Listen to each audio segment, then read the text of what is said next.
فلما جاء آل لوط المرسلون قال إنكم قوم منكرون قالوا بل جئناك بما كانوا فيه يمترون فأتيناك بالحق وإنا لصادقون فأسر بأهلك بقطع من الليل واتبع أدبارهم ولا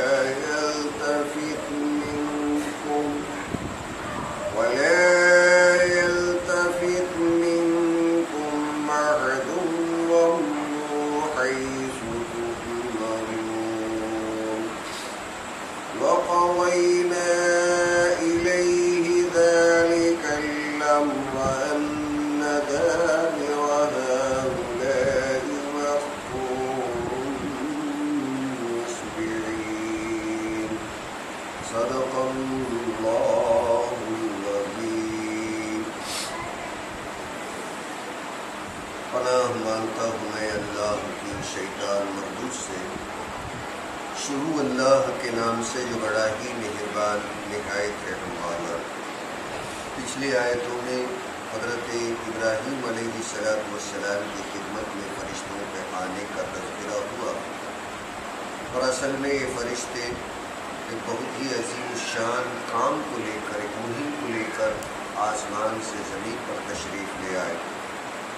اللہ تعالیٰ نے لوط علیہ السلام کی قوم پر عذاب کے جو فیصلے فرمائے، اس سلسلے میں ان فرشتوں کا آنا ہوا، اور اس کے ضمناً حضرت خلیل اللہ ابراہیم علیہ السلام کو ایک صاحب علم حضرت ذبیح اللہ کے پیدا ہونے کی خوشخبری بھی ان فرشتوں نے سنا ڈالا۔ آگے کی آیتوں میں اللہ تعالیٰ بیان کرتا ہے فلما جاء آل لوط المرسلون، جیسے کہ فرشتے حضرت ابراہیم علیہ السلام کے سامنے اپنے آنے کا ارادہ اور آنے کی نیت کو ظاہر کیا، اور اس کے آگے کی آیتوں میں اللہ فرماتا ہے اور جیسے ہی یہ فرشتے لوط علیہ السلام کے خاندان اور خانوادے کے ہاں تشریف لے گئے، قال انکم قوم منکرون، تو حضرت لوط علیہ السلام ان کو انسانی شکل میں دیکھ کر ہمیشہ جس طرح اجنبی لوگوں کو حضرت لوط علیہ السلام اپنے قوم سے ڈرتے ہوئے نصیحت کیا کرتے تھے، وہی بات ان کے سامنے بھی دہرانے لگے، انکم قوم منکرون، تم تو اجنبی معلوم ہوتے ہو یا اس شہر کے اندر، بھلا تم یہاں کاہے کو تشریف لے آئے، کیسے آنا ہوا؟ تو حضرت لوط علیہ السلام ایک گھبراہٹ محسوس کرتے ہوئے اپنے قوم کے تعلق سے اور ان کے اپنے بد اخلاقیوں کو سامنے رکھ کر آنے والے ان فرشتوں کو انسان سمجھ کر، چونکہ وہ انسان کی شکل میں تشریف لے آئے، کہنے لگے انکم قوم منکرون، تم تو اجنبی معلوم ہوتے ہو، تمہاری کوئی پہچان یہاں معلوم نہیں ہوتی۔ قالوا بل جئناک بما كانوا فيه يمترون، آنے والے فرشتوں نے جواب ارشاد فرمایا ہم تو آپ کے ہاں اس کام کے لیے آئے ہیں کہ جس کام کے اندر، جس بات کے اندر یہ لوگ شک اور شبہ کے اندر مبتلا۔ لوط علیہ السلام کو پیغمبر ماننے کو تیار، اللہ کو اللہ ماننے کو تیار، تو ان سارے چیزوں کو ایک لفظ کے اندر فرشتوں نے یہ بیان کر دیا، بما كانوا فيه يمترون، جن باتوں کے اندر آپ کی قوم شک میں پڑی ہوئی ہے کہ اللہ نہیں ہے، جہنم نہیں ہے، قیامت نہیں ہے، من مانے کے جو آئے وہ کر سکتے ہیں، اس پر کوئی پابندی نہیں، کوئی شریعت نہیں، کوئی قانون نہیں، کوئی اخلاق نہیں، کوئی معاشرہ نہیں، بس اپنی مرضی کے مطابق جینے کا ان لوگوں نے جو نصب العین بنا لیا، اپنا ایک جو نظام بنا لیا، اس کے تعلق سے ان فرشتوں نے کہہ دیا ان لوگوں کو جن جن باتوں میں شک ہے نا، ان سارے معاملوں کا حل پیش کرنے کے لیے، بتانے کے لیے ہم یہاں آپ کے گاؤں کے اندر آئے ہوئے ہیں۔ وَآتَيْنَاكَ بِالْحَقِّ، اور آنے والے ان فرشتوں نے کہا ہم سچائی کے ساتھ یہاں نکل کر آئے ہیں، وَإِنَّا لَصَادِقُونَ، اور ہم آنے کے اندر بالکل سچے ہیں، صادق ہیں۔ ایک فیصلہ لے کر آئے، آتیناک بالحق، ایک فیصلہ لے کر آئے، یہ بھی ترجمہ ہو سکتا ہے، اور آنا ہمارا بالکل حق بجانب ہے۔ اب ان کے اوپر تو اللہ تعالیٰ ایک فیصلہ کر چکا، توبے کے دروازے بند ہو چکے، اب یہ لوگ سدھرنے والے نہیں ہیں، چونکہ یہ فیصلہ ہو چکا، اس لیے اللہ نے یہاں بالحق کا لفظ استعمال کیا۔ وَآتَيْنَاكَ بِالْحَقِّ، بالکل حق بجانب ہو کر، اب ان کو مہلت دینا بالکل بیکار کی بات ہوگی۔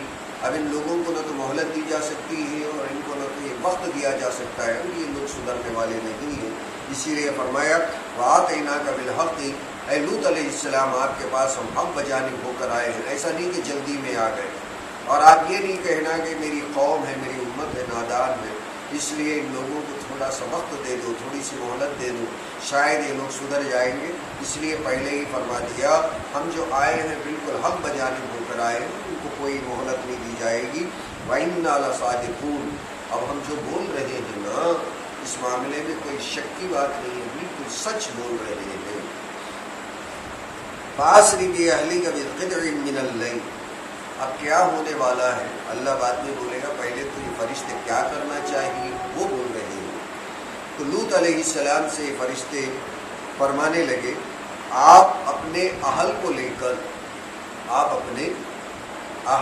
کر جتنے مسلمان اور جتنے آپ کے اوپر ایمان لے آئے، وہ سوائے ان کے گھر والوں کے اور کوئی بھی نہیں تھا، تو فرمایا تو آپ اپنے اہل و عیال کو لے کر، خاندان کو لے کر، گھر والوں کو لے کر رات کے ایک چھوٹے سے ٹکڑے میں، رات کے ایک حصے کے اندر راتوں رات نکل جائیں گے، اور یہ ایسا نہیں کہ صبح ہونے کے بعد نکلیں گے، اب یہ جو رات ہوگی، رات کے ایک حصے کے اندر، ایک ٹکڑی کے اندر آپ راتوں رات نکل جائیے، وَاتَّبِعُوا أَدْبَارَهُمْ، اور یہ لوگوں کو آگے بڑھانا اور آپ پیچھے پیچھے چلنا، آپ آگے چلیں گے اور یہ لوگ پیچھے چلیں گے، ایسا نہیں ہوگا، لوگ آگے چلیں گے اور آپ پیچھے چلیں گے۔ وَلَا يَلْتَفِتْ مِنْكُمْ أَحَدٌ، اور یہ بات ملحوظ نظر رہنا چاہیے کہ آپ میں کا کوئی بھی آگے بڑھتے ہوئے پیچھے کے قدم کے طرف پلٹ کر نہیں دیکھے گا کہ بستی والوں کا کیا ہوتا ہے، ہمارے پیچھے کیا ہو رہا ہے۔ جیسے جیسے جن قدموں سے آپ آگے بڑھتے چلے جائیں گے، مطلب آگے کی دیکھتے جائیں گے، آپ پیچھے نہیں دیکھیں گے۔ اور یہ نصیحت کر ڈالی وَلَا يَلْتَفِتْ مِنْكُمْ أَحَدٌ، کوئی بھی پیچھے پلٹ کر نہیں دیکھے گا۔ وَامْضُوا حَيْثُ تُؤْمَرُونَ، چلتے چلے جائیے جہاں آپ کو جانے کا حکم کیا گیا۔ پھر تفسیر میں آیا کہ حضرت لوط علیہ السلام کو ملک شام چلے جانے کا اللہ نے حکم فرمایا، تو یہاں فرشتوں نے تو کہہ دیا، مگر یہاں اللہ تعالیٰ چونکہ گاؤں اور بستیوں کے ناموں کا تذکرہ نہیں کرے گا، اس لیے اللہ تعالیٰ یہاں جو بات ان کو الہام کے ذریعے سے یا فرشتوں کے ذریعے سے بتا دیا سو بتا دیا، لیکن یہاں کسی گاؤں کا، کسی قریے کا اللہ قرآن کے اندر نام نہیں لے گا۔ تو فرمایا وَامْضُوا حَيْثُ تُؤْمَرُونَ، جہاں جانے کا آپ کو حکم کیا گیا آپ وہاں کے لیے ہجرت کر کر چلے جائیں۔ وَقَضَيْنَا إِلَيْهِ ذَلِكَ الْأَمْرَ، اور ہم نے، اب اللہ بولتا ہے، ہم نے ان بستی والوں کے تعلق سے اس بات کا فیصلہ کر ہی لیا، ان دابر ہؤلاء مقطوع مصبحین، صبح ہوتے ہوتے کہ ان لوگوں کی جڑ کٹ جانے والی ہے، کٹ کر رہے گی۔ اللہ نے فیصلہ کر لیا۔ اب حضرت لوط علیہ السلام کو اللہ نے فیصلہ سنا دیا۔ وقضینا، ہم نے اس بات کا فیصلہ کر ہی دیا، ذالک الامر، اس بات کا فیصلہ، ان دابر ہؤلاء مقطوع مصبحین، کہ ان لوگوں کا، اس قوم کی جڑ کٹ کر رہے گی، مصبحین، صبح ہوتے ہوتے۔ پھر یہ صبح جیسے ہی فجر کا وقت ہوگا نا، اسے صبح کہتے ہیں، تو یہ اللہ کا عذاب فجر کے وقت میں ان لوگوں کے اوپر نازل ہونا شروع ہوا۔ تو صبح کا وقت اللہ تعالیٰ کب سے عذاب شروع ہوگا، اس آیت کے اندر بیان کر دیا کہ ان لوگوں کی جڑ کٹے گی صبح ہوتے ہوتے، یعنی صبح صادق میں، فجر کا وقت، فجر کی نماز پڑھنے کا وقت جس وقت میں شروع ہوتا ہے، اس وقت سے اللہ ان لوگوں کے اوپر اپنے غضب کو نازل کیا، قہر کو نازل کیا۔ وجاء اہل المدینۃ یستبشرون، اب جیسے یہ مہمان آئے، یعنی پیچھے کا قصہ اللہ سامنے بیان کیا اب پھر اس بستی کے اندر یہ جو مہمان آئے تو وہاں کیا ہلہ مچا، وہاں ان لوگوں نے کیا ہنگامہ مچایا، اس کا ذکر اب اللہ یہاں کرتا ہے کہ ان آنے والے خوبصورت نوجوان فرشتوں کو دیکھ کر اور سارے گاؤں والے بڑے خوشی کے ساتھ ٹوٹ پڑے. جاء اہل المدینۃ یستبشرون، خوشیاں مناتے ہوئے لوط علیہ السلام کے گھر کے اوپر یہ لوگ ٹوٹ پڑے. قال ان هؤلاء ضیفی فلا تفضحون، حضرت لوط علیہ السلام ان آنے والے بے وقوفوں سے خطاب کرتے ہوئے کہا کہ لوگوں یہ میرے مہمان ہیں، ان کے سامنے میری فضیحت، میری رسوائی، میری ذلت اور خواری نہ کرو، مجھے شرمندہ نہ کرو کہ تم اپنے حرکتوں سے باز آ جاؤ. یہ میرے مہمان ہیں، میرے گھر کے اندر ٹھہرے ہوئے. تو حضرت لوط علیہ السلام کو ان کے فرشتہ ہونا ابھی سمجھ میں نہیں آیا، تو وہ چونکہ انسانوں کی شکل میں ہوئے تھے تو حضرت لوط علیہ السلام اپنے قوم کو اپنے دہلیز پر اپنے چبوترے پہ کھڑے ہو کر خطاب کرتے ہیں کہ یہ میرے مہمان ہیں، نئے نئے آئے ہوئے ہیں، ان کے سامنے مجھے رسوا نہ کرو، بدنام نہ کرو، بے عزت نہ کرو. واتقوا اللہ، اللہ سے ڈرو کہ اور جو کام تم کرنے آئے ہو، جس ارادے سے آئے ہو، اللہ کا غضب نہ کرو، اللہ سے ڈرو. ولا تخزونی، اور مجھے یہاں ان کے سامنے فضیحت مت کرو، شرمندہ نہ کرو، غمگین نہ کرو.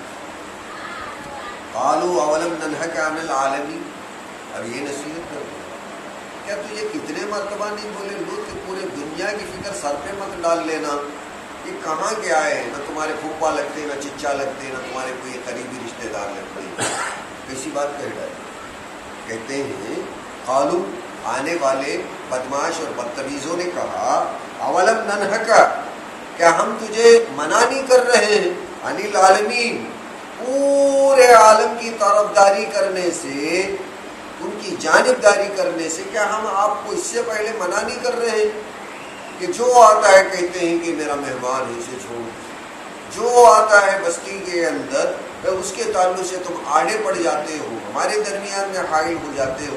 کتنے مرتبہ ہم نے آپ کو نہیں سمجھایا.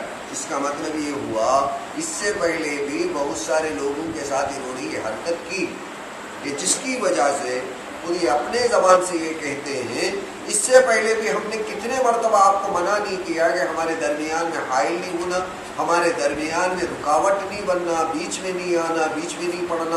اور وہی بات فرماتے ہیں پورے عالم کی فکر اپنے سر پہ لے کے تم ہمارے درمیان میں کیوں پڑ جاتے ہو، کتنے مرتبہ ہم نے آپ کو منع نہیں کیا.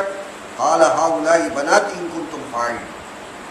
اب اللہ تعالیٰ ان سارے بدتمیزیوں کو اپنی فصیح زبان کے اندر دبے الفاظ کے اندر بیان کرتا ہے.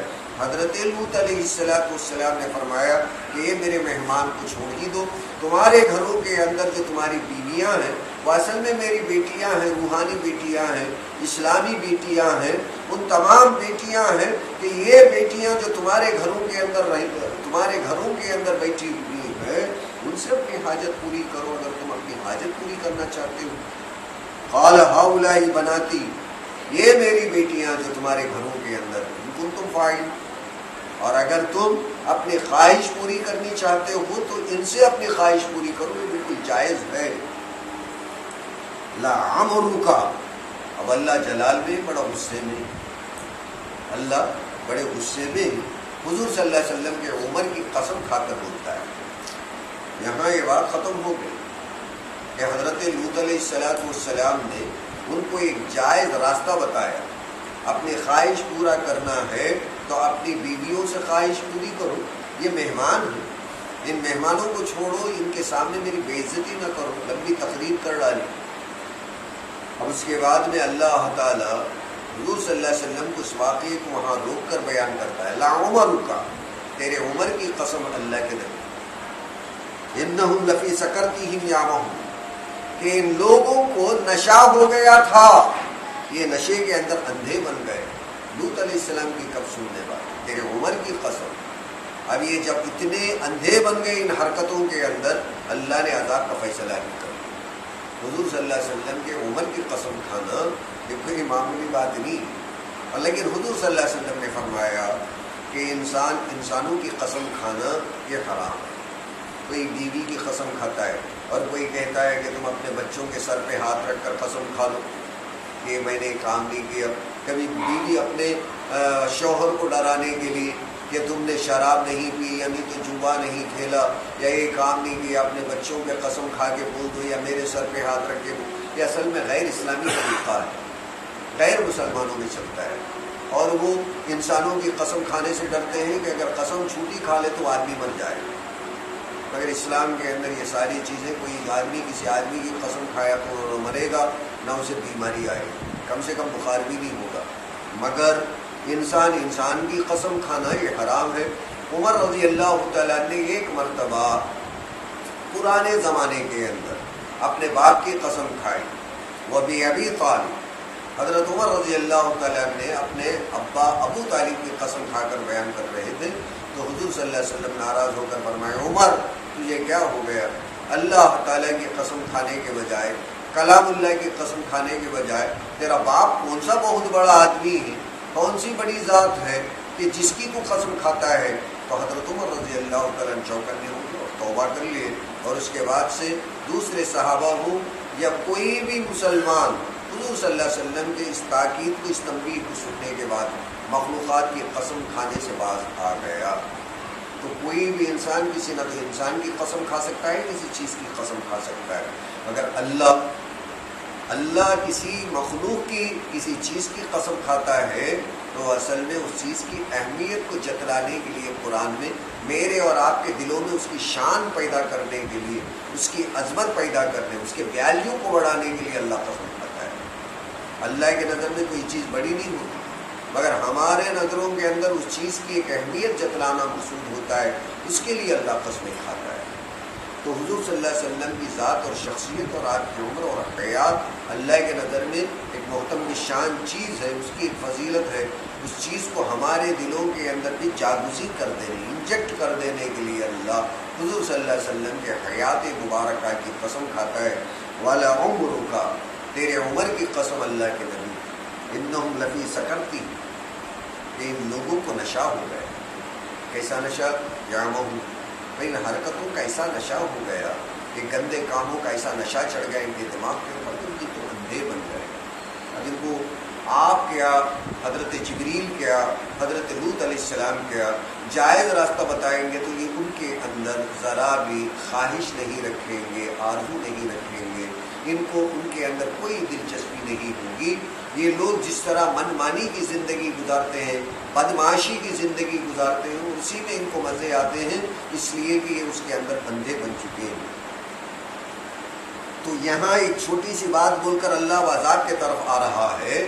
حضور صلی اللہ علیہ وسلم کی عمر کے قسم کھانے کے بعد میں گویا کہ فیصلہ ہی ہو گیا کہ یہ لوگ نہیں سدھرے. حضور صلی اللہ علیہ وسلم کو سامنے رکھ کر اللہ بولتا ہے تیرے عمر کی قسم، یہ لوگ اندھے بن گئے. اب مطلب کوئی سفارش کرنے والا نہیں، مطلب اللہ یہ بولنا چاہتا ہے اللہ کے نبی اگر آپ بھی سفارش کریں ان کے بارے میں سنوں گا. بات ختم ہو گئی نا. آپ کے عمر کی قسم، یہ لوگ اندھے بن گئے تو بن گئے. حضور صلی اللہ علیہ وسلم کی عمر کو سامنے رکھ کر اللہ جب فیصلہ کر دیا تو گویا یہ بتانا چاہتا ہے نہ لوط علیہ السلام کی سفارش قبول ہوگی نہ تو آپ کی سفارش قبول ہوگی. اصل میں قرآن کے اندر حضور کا تذکرہ کرتے ہوئے لوط علیہ السلام کے قوم کے بارے میں اللہ کے نبی کی قسم کھا کر اللہ بولنے کا مقصد یہ ہے کہ ان لوگوں سے اللہ کتنا ناراض ہے، اس قوم سے اللہ کتنا ناراض ہے، یہ بتانے کے لیے اللہ حضور صلی اللہ علیہ وسلم کی عمر کی قسم کھایا. وَأَخَذَتْهُمُ الصَّيْحَةُ مُشْرِقِينَ، اشراق کے نماز کے وقت تک ان کو ایک چنگھاڑ نے پکڑ لیا، ایک آواز نے پکڑ لیا خرگوش نے. تو یہی ہوا کہ راتوں نکل کر چلتے چلتے چلتے صبح کو بس ایک زلزلہ شروع ہوا. تین قسم کے اللہ ان کے اوپر عذابوں کو نازل کر دیا. ایک زلزلہ شروع ہوا، پھر ایک آواز شروع ہوئی، پھر جبریل علیہ السلام پھر اس بستی کے اندر اپنے اصلی ہیکل اور اپنی اصلی شکل کے اندر موجود ہو کر پھر وہاں اپنے گھٹنے ٹیک کر جبریل علیہ السلام نے ایک آواز لگائی. اور اس کے آواز لگانے کی وجہ سے ان کے دل منہ کو آ گیا، دل پھٹ گیا. جیسے بیلون پھٹ جاتا نا، جس کے اندر پانی بھر کر اگر اسے سوئی چبو دو یا ایک پنچ مار دو تو جس طرح ایک بیلون پھٹ جاتا ہے، ان کے اپنے دل دہل گئے اور ان کے اپنے کانوں کے راستوں سے، ان کے اپنے ناک کے نتھنیوں سے خون بہہ کر نکل گیا. اور اس کے اندر چونکہ پیچھے پلٹ کر دیکھنے سے اللہ نے منع کیا. لوط علیہ السلام کی بیوی چپکے چپکے دیکھ رہی تھی تو لوط علیہ السلام کی بیوی کو بھی اس آواز نے پکڑ لیا اور لوط علیہ السلام کی بیوی بھی زمین کے اندر دھسنے والوں کے اندر ہے. فجعلناها عالیہا سافلہ. اس کے بعد اللہ نے کیا کیا؟ اس بستی کو تہو بالا کر دیا، اوپر کے حصے کو نیچے کا حصہ کر دیا. جبریل علیہ السلام نے پر مار کر پوری بستی کو اپنے پر کے اندر اٹھا لیا اور اوپر لے کر گئے. اور اللہ نے فرمایا اب اسے الٹ دے. بہت اوپر لے جانے کے بعد میں اس کے اوپری حصے کو نیچے کا حصہ بنا دیا. پھر اوپر سے جو دھڑام سے نیچے آیا تو نہ جانے ان لوگوں کی کیا حالت ہو گئی ہوگی. انسان تو کبھی کا مر جاتا مگر اللہ کا یہ غضب تھا. اللہ بیان کر رہا ہے فجعلناها عالیہا سافلہا، اس کے اوپری حصے کو اس کے نیچے کا حصہ بنا دیا. وامطرنا علیہم حجارۃ من سجیل، اور تیز نوکیلے تیر کی طرح کے پتھروں کو اللہ تعالیٰ نے آسمان سے ان لوگوں کے اوپر برسایا. روایات میں آئے کہ ان کے نام بھی اللہ نے ان پتھروں کے اوپر لکھ کر آسمان کے اوپر سے تیروں کی طرح برسایا، مطلب بلٹس کی طرح. کہ کوئی آدمی جیسے پہاڑوں کے اوپر بیٹھ کر ایک جوان ملٹری والا اپنے مد مقابل لوگوں کو سوٹ کرتا ہے، فرشتے بادلوں کے اوپر آسمانوں کے اوپر بیٹھ کر ان لوگوں کے اوپر نوکیلے پتھروں کو بلٹ کی طرح شوٹ کر رہے تھے. اللہ فرماتا ہے وَأَمْطَرْنَا عَلَيْهِمْ حِجَارَةً مِّن سِجِّيلٍ، اور پھر چٹانوں کو تراش کر پتھروں کے نوکیلے بارش کو ہم نے ان لوگوں کے اوپر نازل کیا. ان فی ذلک لآیات للمتوسمین، ایمان رکھنے والے سمجھداری رکھنے والوں کے لیے اس کے اندر بڑی بڑی نشانیاں ہیں. وَإِنَّهَا لَسَبِيلٌ مُقِيمٌ، اور یہ بالکل سیدھا راستہ ہے. ان فی ذلک لآیات للمؤمنین، ایمان رکھنے والے کے لیے اس میں عبرت بھی ہے، نصیحت بھی ہے اور اللہ کی نشانیاں بھی ہیں. وَإِن كَانَ أَصْحَابُ الْأَيْكَةِ لَظَالِمِينَ، اگرچہ کہ باغ والے ظالم ہیں. فَانْتَقَمْنَا مِنْهُمْ وَإِنَّهُمَا لَإِمَامٍ مُبِينٍ. اور یہاں سے ایک دوسرا مضمون حضرت سمود علیہ السلام کا قصہ ہم اس سے پہلے پڑھ چکے ہیں. وہی قصہ پھر دوبارہ اللہ حضرت لوط علیہ السلام کے قوم کی ضمن کے اندر بیان کرتا ہے. ایک دوسرا مضمون شروع ہوتا ہے. میں کل آپ لوگوں کے سامنے پھر اس کا ترجمہ عرض کروں گا.